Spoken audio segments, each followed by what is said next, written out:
Speaksies. So when I arrived at your house tonight, I waved to your neighbor who's sitting on his back porch. Oh. He didn't wave back, and I was wearing very small shorts.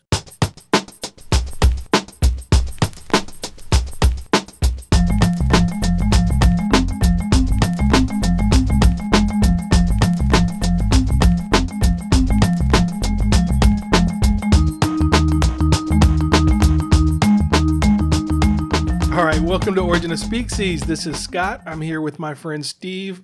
And do you think there's some connection between him ignoring you and your shorts? I'm very comfortable here with you. We started out this podcast spending hours in your closet together. But I like my tiny shorts. Well, I've got the legs for it, so I wear them over here because I can be myself with you. I know he's confused about what goes on at my house because I do have this podcast as well as personal records. And different people come in all the time and then leave, and sometimes there's a hug on the way out. Yeah. But the thing with the short shorts, he does have a T-shirt he wears a lot that says, when he's out on his back deck, that says, "I'm not gay, but $20 is $20. Wow. So I don't know if that's a sign of homophobia or the opposite. But there's some connection there. Maybe he knew I was going to wear the shorts over tonight when he did that.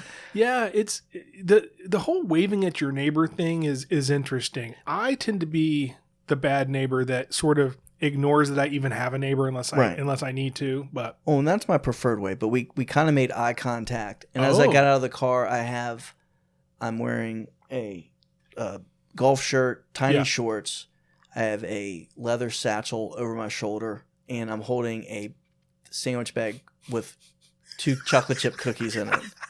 That's right. You did have the cookies. It was just a very not a preferred look for a first impression. Right now, he's recording his podcast and he's telling the story of. So I'm on my back porch. This guy, my neighbor, this guy walks in with, "You are wearing short shorts," and actually, let me ask you about those shorts. Yeah. So those are like.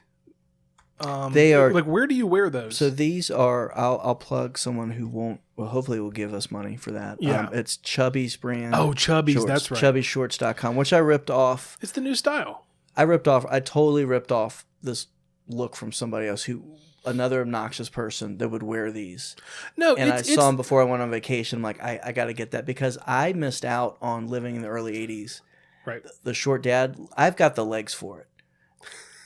There's just no way around it. It is the style because cargo shorts are out.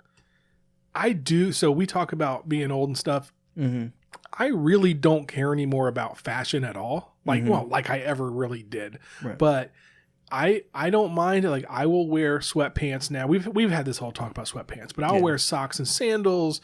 I would wear cargo shorts, but you can't find them anymore. Well, you got over that worry about sweatpants. I don't think you ever had that worry. That was never too much of an issue, I think, for you. You're right. Yeah. But somebody the other day was like, I would never let my man wear sweatpants or like basketball shorts out to the store. And all these girls were like, amen. And I'm like, and this is what I will never have anyone in my life that tells me I can't wear sweatpants out. Mm-hmm. So hey, you got put that in your pipe and smoke it. You got to have your values. Yeah. So anyway, well, I'm glad you had this connection with him. We've recently started actually talking, and I did explain to him that I had a podcast because he actually was kind of like, always wondering what's going on over there. And well, just next week, just tell him my friend's coming back over, and he told me he's got $20 burning a hole in his tiny pockets. Yeah, it's one of those shirts that's like, you remember the "What About Bob" shirt where he says, "Don't hassle me, I'm local." It's almost that same shirt because it's like teal with big yellow letters. And I looked back and I said, "What's that?" And I'm like, "Oh, nothing like making a joke on a T-shirt like that and putting it that big. You're making a statement. Like you think that's really funny. That can't be misinterpreted by anyone." Right. It's almost like he's putting actually, maybe he is putting the vibe on. Yeah. Maybe that's why he didn't wave back because he was like, he had the little Cupid. Well, the problem with the small shorts is he can see I don't have $20 in my pocket. So. That's true. Definitely not in change. That's for sure. So, all right, tonight we are doing words and phrases that have the word black in it.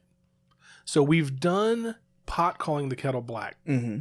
Which that came back from Don Quixote. Don Quixote, that was one from last year. I wanted to do Blackmail because that one I thought was pretty interesting, and the more I read up about that, I thought let's start there. So we're going to do that one first. So the definition of blackmail, if you don't know, I think everybody kind of knows what it means, is to demand money or benefit from someone in return for not revealing compromising or damaging information about them. Yeah. It's kind of like extortion. The difference with extortion is, well, do you know? No, actually, that's a question I was going to ask. Yeah. So the difference with extortion is that extortion is just obtaining something through force or threats. So that's just general threats. So if I'm extorting you, that could just be, hey, I'm gonna burn your house down. It's kind of like takes it back to Roadhouse. It'd be a shame if something happened to this nice store of yours that you have. So when Red gets his shop burned down in Roadhouse, by Brad Wesley, that's before he gets burned down, he's extorting him. Yeah. But he doesn't have like nude pictures of Red. Or if so, that's not... He could. You've never seen the script for Roadhouse 2. Yeah. The making of Brad Wesley. Yeah, now I have... Now, it's like sometimes you just speak something into existence. Now I'm picturing Red like, naked. You're sure no one's going to see this, right? Right. Do the curtains match the drapes? Yeah. Oh, God, sorry. They call me Red for a reason. That's right. So that's the difference, so there you go. There's a fact. But okay... I'll tell you what I visualized when I thought about blackmailing. Why is it called blackmailing? But first, let me ask you, do you have any sort of idea of why we call it blackmailing? I actually don't. And I wanted to go into this one, when we talked about ones we were going to do, I wanted to go in a little bit blank. And all I could think of is our recent discussion of Rudy Ray Moore, where he actually had an album called Sensuous Black Man, which I thought might have been Sensuous Black Male. Well, he is a sensuous black male, or was. Yeah, but I think I just have Rudy Ray Moore in my mind. Yeah, I think you do too. So this is my long way to say I actually don't know the roots of it, and I'm interested to But hear. did you ever picture anything? Because so I thought it must have something to do with black being euphemistic for bad or evil, or like, something good's not happening. And so like you send mail to somebody that has like damaging information. It's sort of like pushing the envelope. I thought of a literal envelope. Yeah, there is something in the mail that says, we have some dirt on you. So it turns out it has nothing to do with actual sending of mail. Mail has nothing So this is a now that we say it out loud, it does make sense this would be a pre-post office. People didn't just figure out, you know what, now that we have a way to get letters all across the country, let's start. Yeah, but sometimes you don't know. You think maybe things were, like when you're a kid growing up, though, you don't do that math. You don't think, well, certainly this originated with, the Vikings or the, whatever, Anglo-Saxon word for this. You just think mail. I know what mail is. The other thing is there were some things floating around online that maybe had something to do with chainmail that was worn back in medieval England and the blackmail. It has nothing to do with that either. So with this one, I'm going to go ahead and I'm going to give you what it is because I think it's pretty interesting and it's definitive. Okay, good. So Elizabeth Nix is a writer for History.com, and she had an article last year aptly titled, "Where did the word blackmail come from?" So I thought I'd start there, and she kind of breaks it down. The word's origins are linked to chieftains in the border region between England and Scotland in the 16th and 17th century. So I felt like since I just did an episode about Great Scott and Scott, we didn't, none of it had anything to do with Scotland, I'd bring Scotland back into the fold. So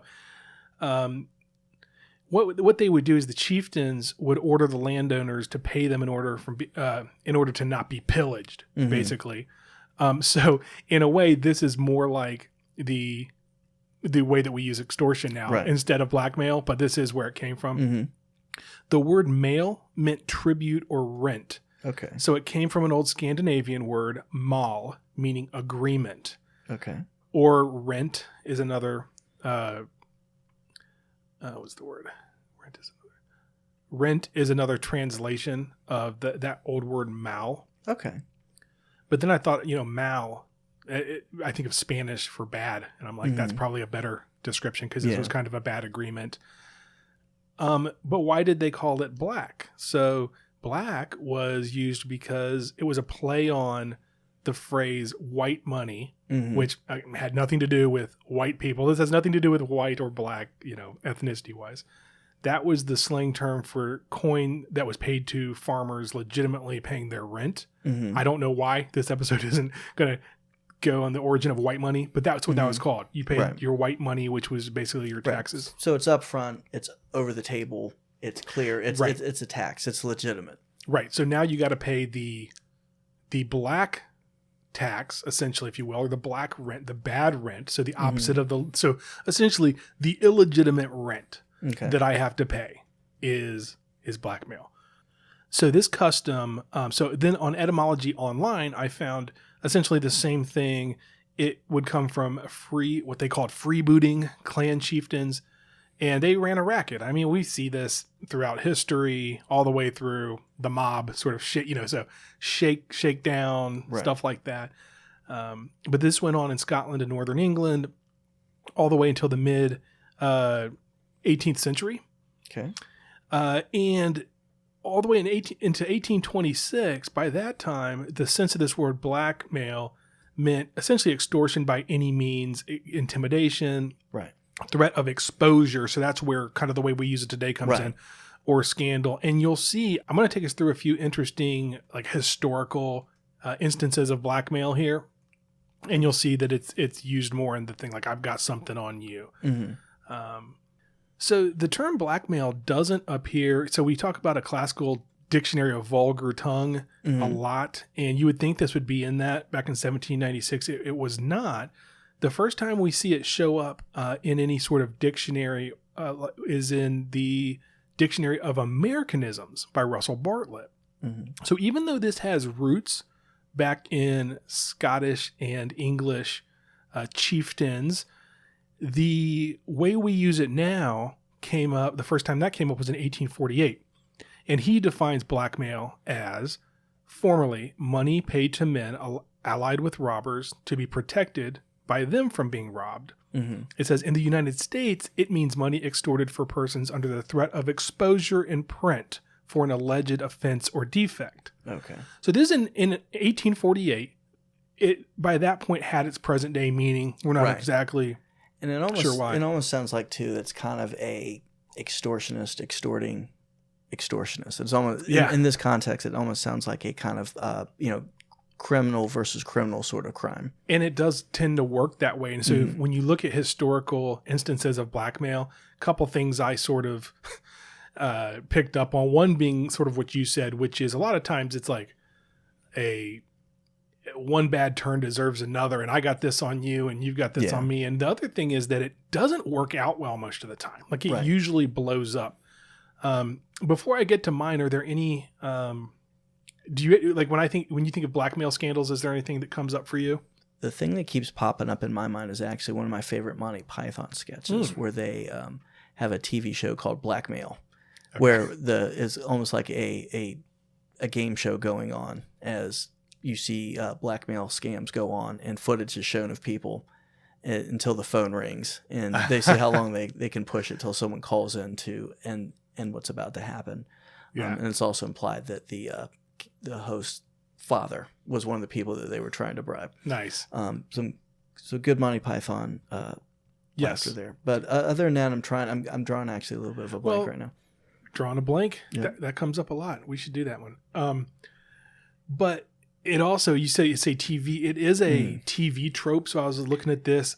It's been in so many film, TV, everything. And it's, too many to count. Yeah, it feels like a very 1970s detective TV show. Yes. Like twice a year that's going to happen. Yeah, and it's in those. I looked. There were dozens and dozens. There's a website I believe it's called tvtropes.com or somethingtropes.com, and it listed just dozens of films. And the way that a lot of times it blows up is.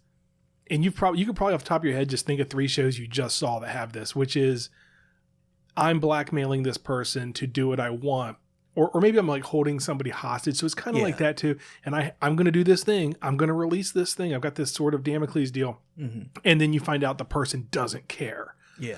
So the first story I'm going to tell you is like one of those.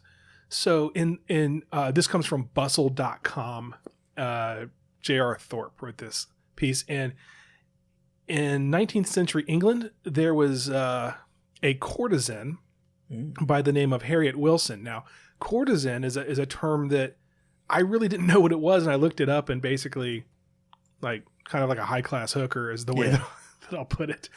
But they called it sounds nicer to say a courtesan, but let's just be real about what we're talking about. I'm not a prostitute. I'm a call girl. I'm an escort. Yeah, it's like potato, I guess, but... Mm-hmm.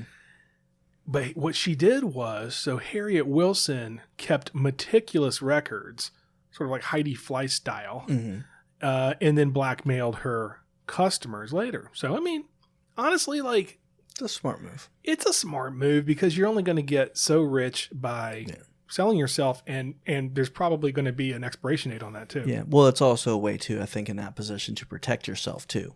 That you're not going to necessarily use that weapon, but it's something...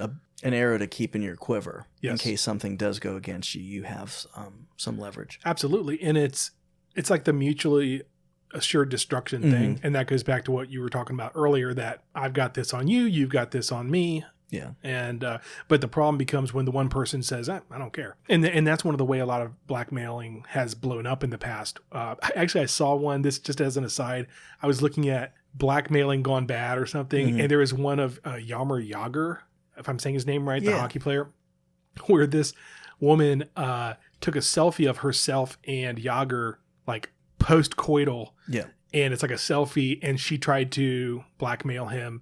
And he's like, I'm single and don't care. Like, put it out there. And she thought it was a bluff, and she put it out there. And of course, he's single. He's single. And but here's how the story blows up. She was married. So she ends up, out of a relationship but anyway, so back to Harriet Wilson. She did eventually publish her memoirs, but one client in particular that she had was blackmailed, and his name was Arthur Wellesley, also known as the first Duke of Wellington.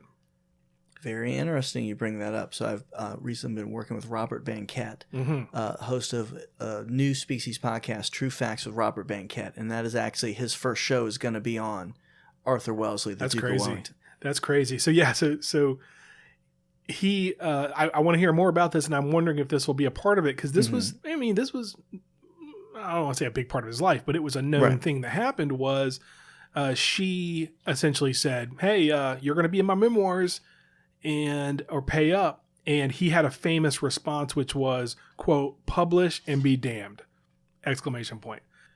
So eventually it did come out, but he didn't care. And that's how it kind of blew up in her face. But she did get a lot of other people who did pay up, and people, I guess, biographers of Wilson, because she was a pretty well-known person after this, right? Like I said, like Heidi Fleiss. I mean, we know her name for the same reason.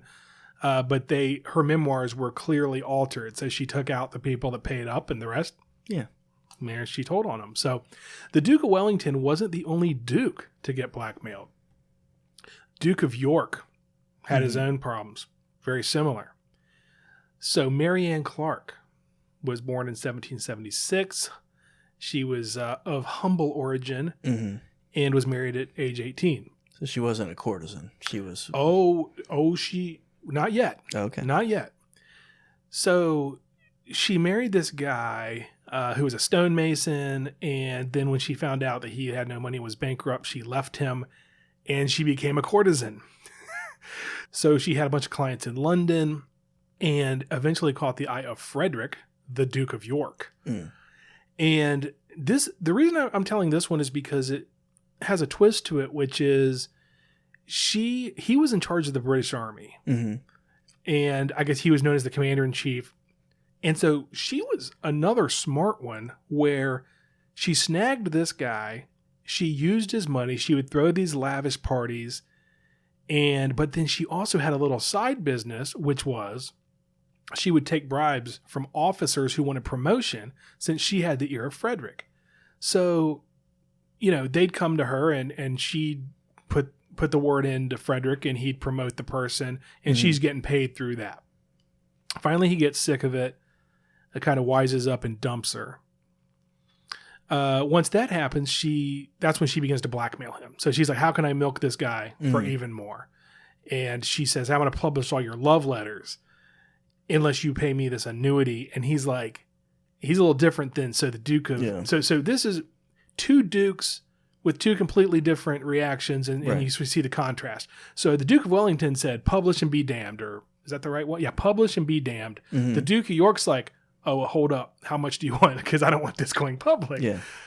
So he's paying her, but in the meantime, this whole operation she has going on that gets caught wind of, and she gets in big trouble. It becomes a huge scandal. She's on the front page. And as you mentioned before, these generally don't have happy endings with that. Exactly. Something that's interesting to me is that you could, when I hear someone is a duke or a prince or whatever, I almost expect them to be having affairs. Yeah. Or doing, it seems like part of the deal of, I have this made up title. My marriage vows have some loopholes in it. Yep. I agree. You know what's interesting about this one though for me is I would expect that stuff too. Plus you would think it'd be a lot easier to get away with back then because they're not going to accidentally put something on Twitter. Yeah. Anthony Weiner style. Mm-hmm. But what was weird is the fact that they both got snagged by prostitutes. Mm-hmm. And you would think I don't know. I guess my thing is if you're going to have an affair or if you're going to hook up with someone, even back in the old days, like, why are you choosing that? Why can't you find something? Maybe the morals were just better. I think society is a lot more structured back then. And essentially, if you were going to go for some easy action, you just went and paid for it, and you knew where to go to get it. Yeah. And apparently these enterprising young prostitutes were just like, they came up with this other idea, and it didn't really blow up for Harriet Wilson, but it did blow up for Mary Ann Clark because she ended up going to prison because of the deal where she was, accepting bribes to get people promoted in the army. Right. So I'm glad. Like, she should go to prison for that. Yeah. The Duke of York absolutely did pay her. Those letters did not see the light of day. She got out of prison. She only did 9 months and moved to Paris for the rest of her life. So. Yeah. Which also seems like a good way if you're a down and out madam. Exactly. I am a fan of the French. Saturday Night Live, old French whore. One of my favorites. I could go on and I will not. No. There are a ton of Alexander Hamilton. I almost went there. He got blackmailed too, but that's its own show. Mm-hmm. I'm not going to go into it right now. But do you know anyone that's been blackmailed? Like personally? Yeah. No. Okay. I don't think so. I'm sorry. Yeah. I'm actually surprised it doesn't happen more with the way that everyone has their stuff. If someone at Google decided, I hopefully I'm making a prediction that never happened. I keep waiting for a presidential candidate to have their Google history released. Well, there's that. Remember the Ashley Madison thing about 3 or 4 years ago? Well, that pretty much was the modern equivalent of a madam opening up her black book. Yeah, it's a sobering thought. But then on the other hand... Well, especially for me, because you know how much I love hookers. I mean, that's going to blow back on me. Well, it's not so much that. It's like justifying the young gravy time you've spent. Yeah. But because I do fear that one day our grandkids are going to have access to... Because I thought about this because I was watching a Ancestry.com thing. And it's like this lady going, I never knew my grandfather had this crazy life before I knew him, but this is like he came over from Ellis Island. I'm picturing my grandkids going, he was into what? It's like, young gravy is what I'm talking about there. But why is he wearing a mustache and tiny jean shorts? I'm like, please don't. I need to just assume that whatever I do online is going to be seen by my great grandkids. The other side to that, the mutual assured destruction. Maybe the reason there's not more of that we hear about is because the overall attitude is more Duke of Wellington one, publish and be damned. They're like, okay, you got this on me. And I think, everyone has something on And them. I think so. I think that if all you would have to say is, if you're listening to this, would you want your Google history released? And if anyone actually ponders for a second. And if you do want your Google history released, then like, I don't even know if I want to hang out with you. Because if it really, I just search for recipes. Yeah. Okay. There is and just to bolster that point, and I'm going to wrap this up, is a recent one that was in the news was Jeff Bezos. And he basically did the publish and be damned thing. So National Enquirer blackmailed him allegedly over compromising photos. And I think that was not allegedly. Like, they had the photos. Right. And they said, okay, they tried to blackmail him. And his response was 3 words, no thank you. And he basically just was like, publish and be damned, which they did. He's divorced now, but he's fine. He's Jeff Bezos. What are they going to do? So, things have changed a little bit, as we said, but blackmailing, it's going to be there. And I look forward to seeing how, technology has improved a lot of stuff. Let's see if it can help improve blackmailing also. All right. So keeping with the word black, we have the black sheep of the family. Black sheep. Somebody said this to me recently, said, just a heads up, I'm the black sheep of the family. And I thought, what is this person trying to tell me? That's interesting. And it got me thinking about the term, the black sheep of the family. I think we all kind of know what it means. What does it mean for you? And this is one I like because I feel like I use it all the time. And if you say it, people understand pretty quickly that, if you have a family, there's always somebody that kind of stands out that maybe is a little bit different, or is the person that doesn't show up at the family events, or doesn't show up at the family events because they would show up drunk wearing the tiny shorts that I had, but not ironically. Right. Things like that. There's the black sheep. There's the one person that doesn't fit. And it's funny how that, I think one of the reasons it works is, when you see larger families, there's more of that percentage chance of there's going to be a black sheep. Right. Even in smaller families. I'd say in an odd way, I'm a little bit of the black sheep of my family. Mm-hmm. I am in a family full of teachers. Oh, that's true. I am the non-teacher. Yeah. Couldn't cut it, huh? I could cut it for about a day, and then someone would get cut, and I probably wouldn't be a teacher anymore. Then you'd be the black sheep of society. Yeah. Yeah. Yeah, it's I don't, do you think of it as necessarily a negative term? Yes. I've made a kind of a light version of that, but I think most of the time it's used. It's the weird uncle who's a drunk. It's the guy that doesn't show up to family stuff for good reason, probably. I think if you think of yourself as a black sheep, you could kind of say it in the way that you said it. Yeah. But if you use it for somebody else, it's what you just said. It's the drunk uncle. So, and then if you can't, it's like, if you look around when you're gambling and you don't see the sucker, you are the sucker. Mm-hmm. That's kind of the same thing with black sheep. I don't think we have. Oh, wait a minute. It may be you. So let's go to the origin of where this came from. The first thing I think of is the nursery rhyme, Baa Black Sheep. Mm-hmm. But it doesn't really tell you anything about it. That came out in 1744, though. So there was a book by someone named Tommy Thumb, or it's called the Tommy Thumb Songbook. I doubt there was actually a guy named Tommy Thumb. But and it's a nursery rhyme. But we've talked before about certain nursery rhymes, and they have some meaning to it. There doesn't seem to be a negative connotation in that. The origin of the term black sheep, we think, goes back to a 1535 translation of the book of Genesis, with the passage, all black sheep among the lambs. So one thought is, there are fewer black sheep, right? Obviously. Right. And it's a recessive trait for sheep. Right. But they also the wool wasn't as valuable, which I was kind of like, why wouldn't it be as valuable? But it's not as valuable because it's less versatile, right? If you have black wool, you're making a black scarf. If you have white wool, you can dye it.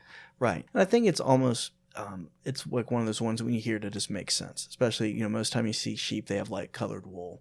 So it's an analogy that explains itself pretty quickly and pretty simply. That's right. It's pretty simple. But what I found interesting about this one was the just where the negative connotation comes from. So I think it'd be pretty cool to see a black sheep. Hey, look, there's a black sheep, sort of like, the Black Swan thing, which I may talk about a little bit later. It's a there's a lot to that one. But I think this could also be one, after reading up on it, that we've had before where it's sort of a mistranslation of the Bible. So there seems to be a negative connotation about black sheep because black sheep comes up again and again in the Bible with this same, in this Coverdale. Oh, by the way, this is the Miles Coverdale Bible. Not to be confused with the David Coverdale from Whitesnake and his version of the Bible. Right. Look out, King James. Yeah. Here comes the David Coverdale. Exactly. I did laugh when I saw Coverdale because I saw that. And we think he mistranslated it, and it was the story of Laban and Jacob. For all of you that aren't up on your Old Testament, Jacob was wanted to marry Laban's daughter. I think it was Rachel that he wanted to marry, and Laban said, "Okay, you work with me for 7 years on my, hard labor, and you can marry Rachel." He worked for 7 years, and Laban's like, "Actually, you have to marry Rebecca." And he goes, "But if you work another 7 years, I'll give you Rachel too." And so he works another 7 years, 14 total years. And then he gets to marry Rachel. And then he's like, "I would like to move now." And Laban goes, "Okay, you've earned it. And you're going to get every speckled sheep." So it's it's not a negative thing. It's just saying, I'm going to pay you in these sheep because there are a smaller percentage of them. You can have all this. And it wasn't just sheep. It was other, animals and things. But I think something that doesn't get called out enough is just how much of a jerk this Laban guy was. Oh, you think about how awkward Thanksgiving dinner can be in our day and age, let alone I've had to work for 14 years and I had to marry the ugly daughter Unbelievable. first. Yeah. I was just complaining to you about what a pain in the butt is because the coffee maker at work doesn't automatically turn off. Yeah. That's my level of being upset. This guy worked 14 years. Yeah, next time you're with your father-in-law and they find they didn't vote for the same person you did. At least you weren't working 14 years and you end up with the ugly wife and a bunch of speckled sheep. Could be worse. Yeah, I guess back then maybe there just weren't as many women. I mean, because seriously, you couldn't find a father-in-law that was 5 years. I'll give you 5 years of hard labor and then you can do it. Yeah.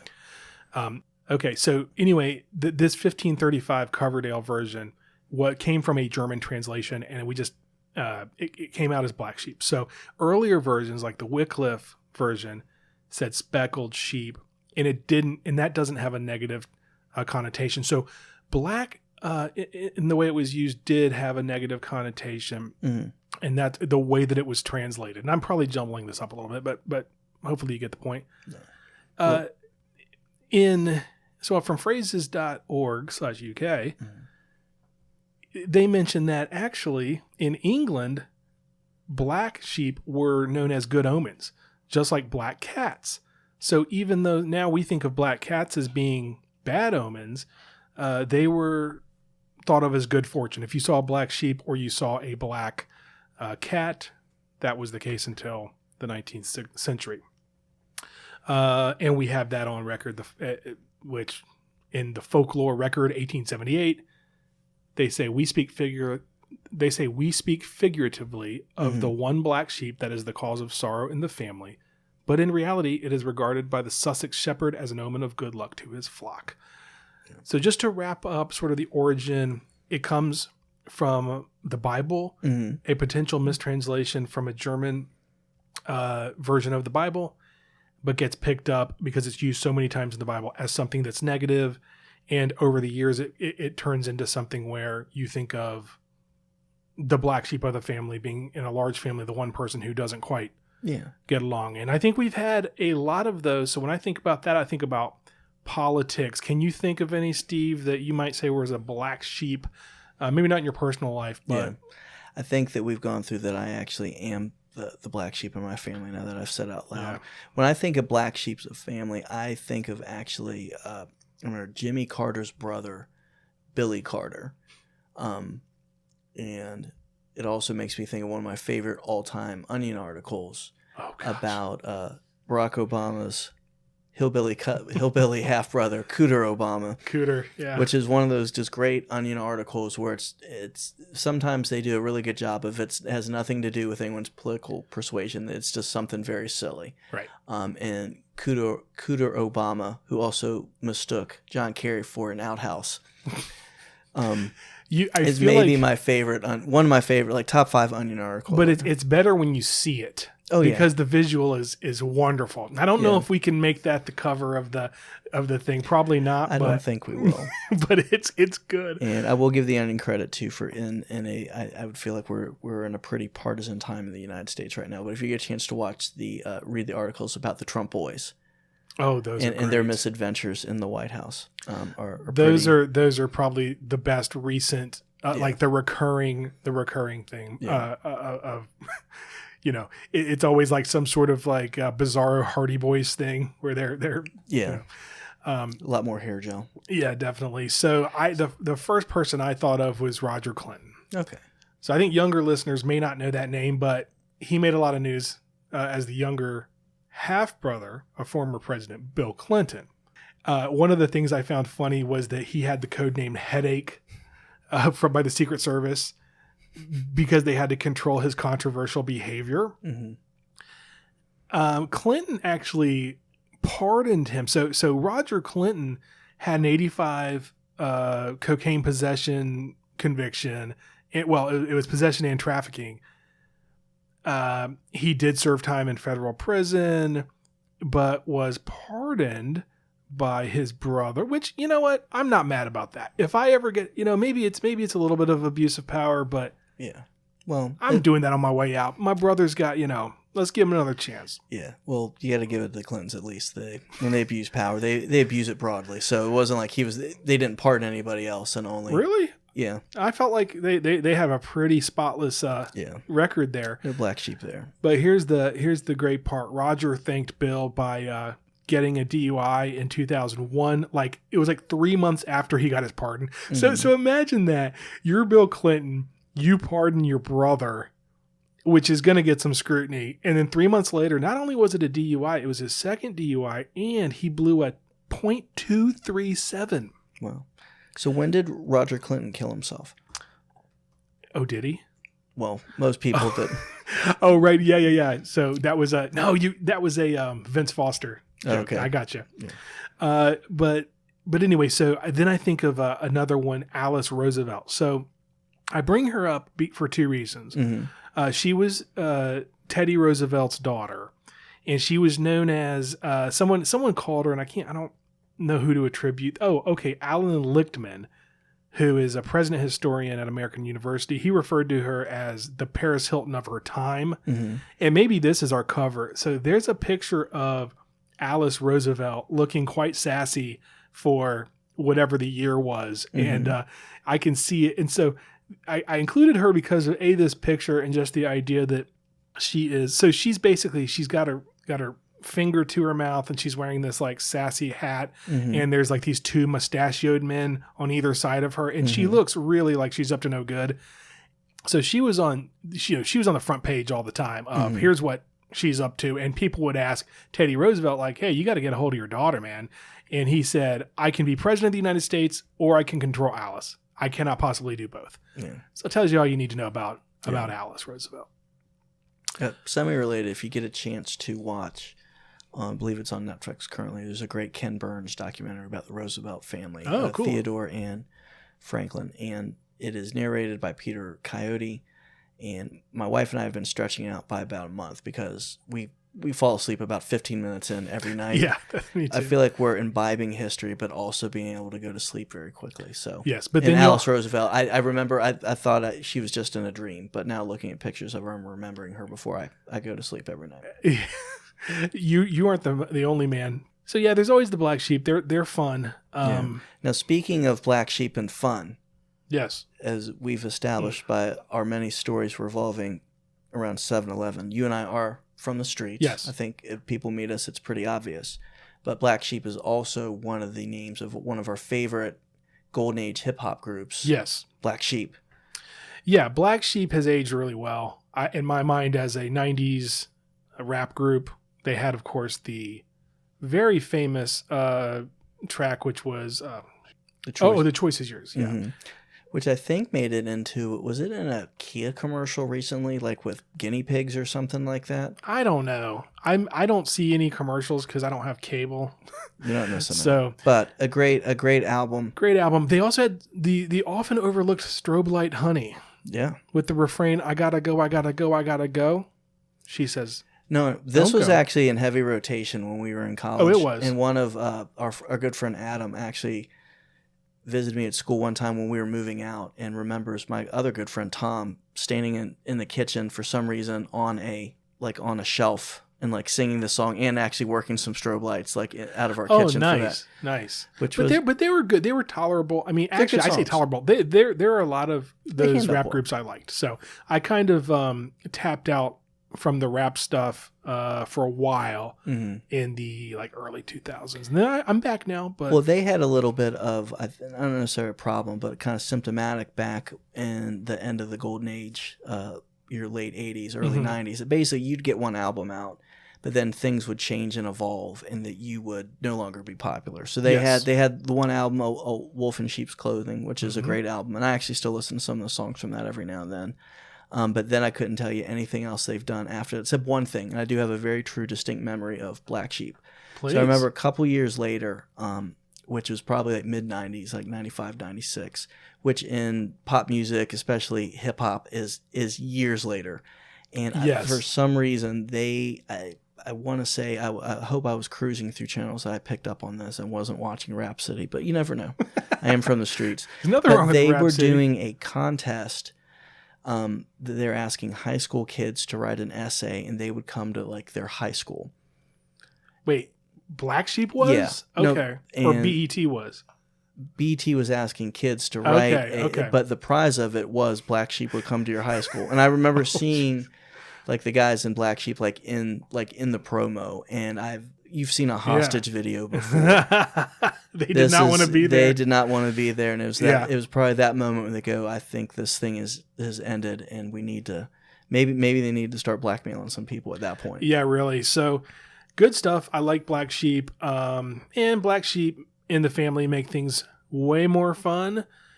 I want to hit on. So there are a couple more I considered doing that I didn't for a couple reasons. One of them is Blackball. Mm-hmm. So this one has come up a couple times when people say, hey, you should do Blackball.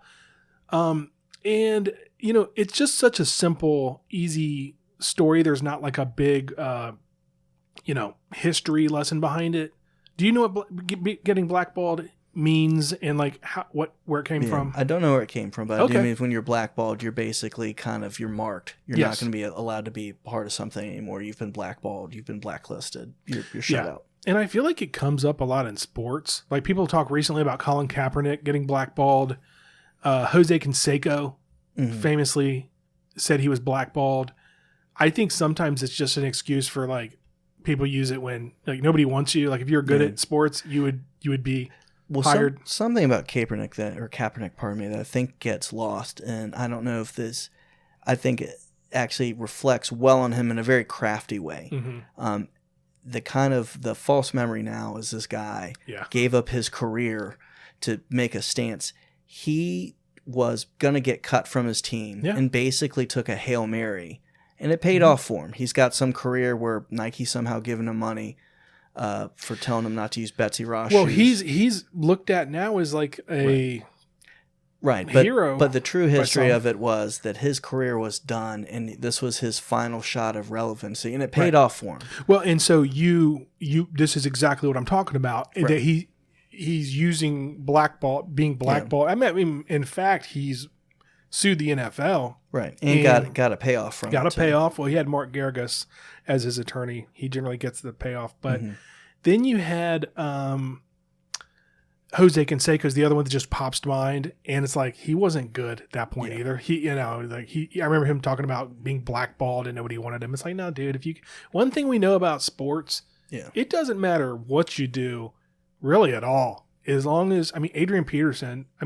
how many people come back? If you can carry the rock or if you can hit a fastball, you're going to get hired. So, but where it came from is it came from like old, they were calling them gentlemen's clubs, but it doesn't mean it in the way that we probably think.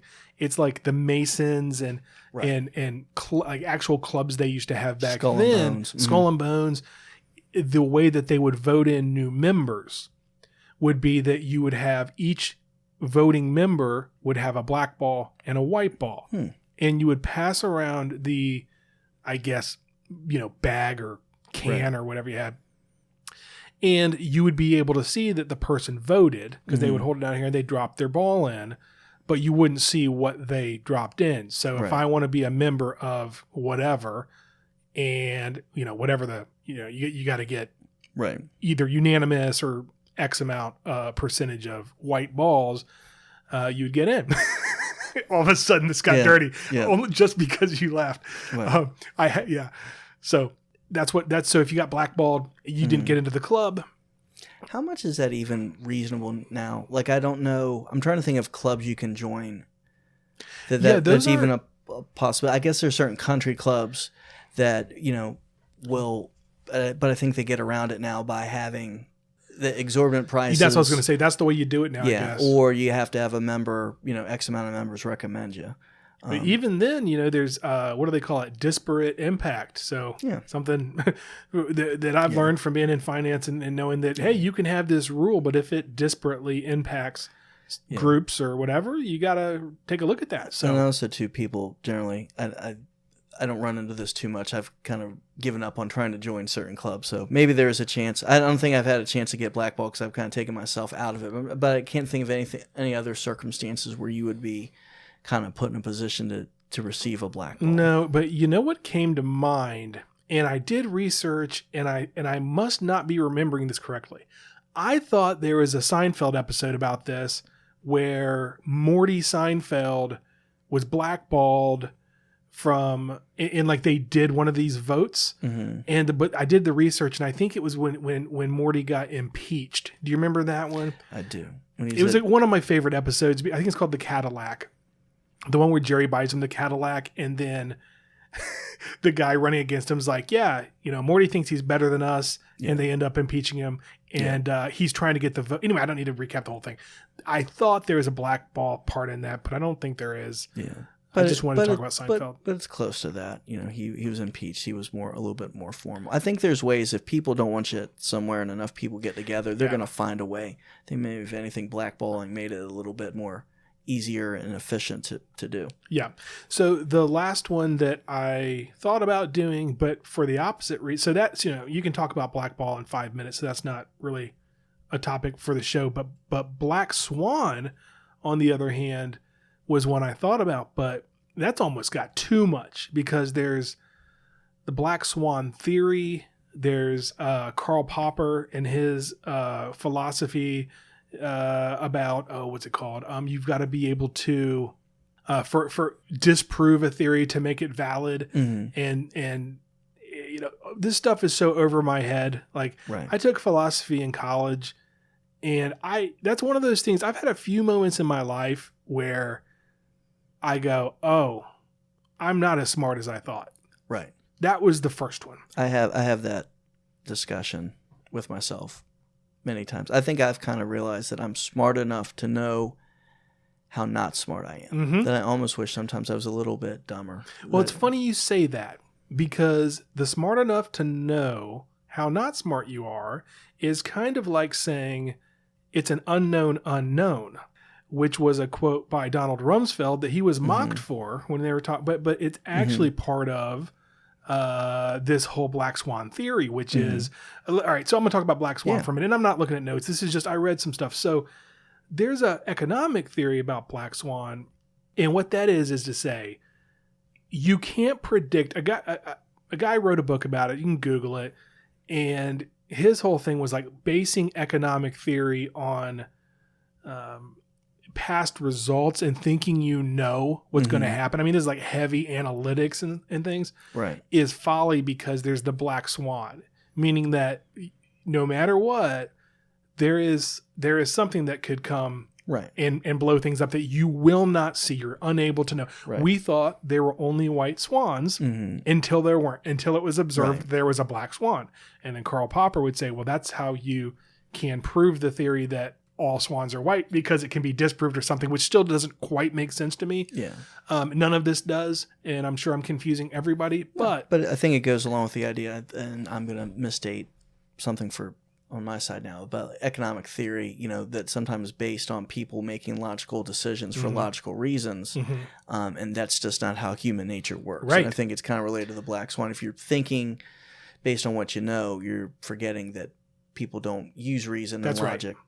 Well, right. And so there's that, it's actually tied also to the butterfly effect, right? So it's this whole chaos thing, and how the flap of a butterfly's wings can cause a hurricane, and or a shitty movie with Ashton Kutcher. Oh, don't talk bad about. I actually liked that movie, so I know that it probably was a bad movie, but I liked it. But anyway, just to wrap that up, because I like that you said I know what I don't know, because that is sort of the thesis behind the theory, the black swan theory, which is you can know what you don't know, but you can't really know what you don't know.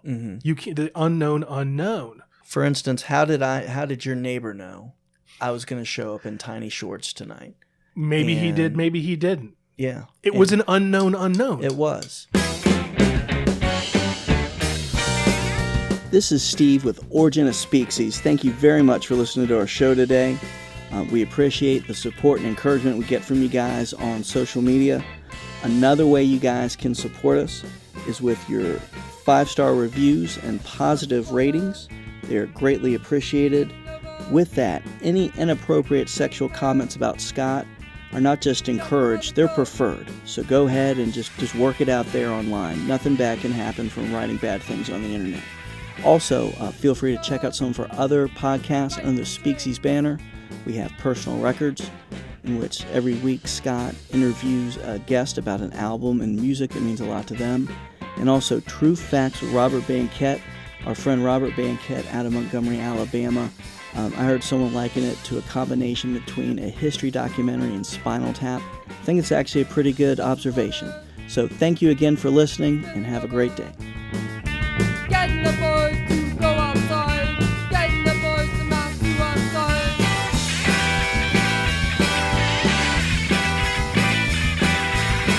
Interrupt the strife. A conscious onlook of one's fate. I'm not gay, but $20 is $20.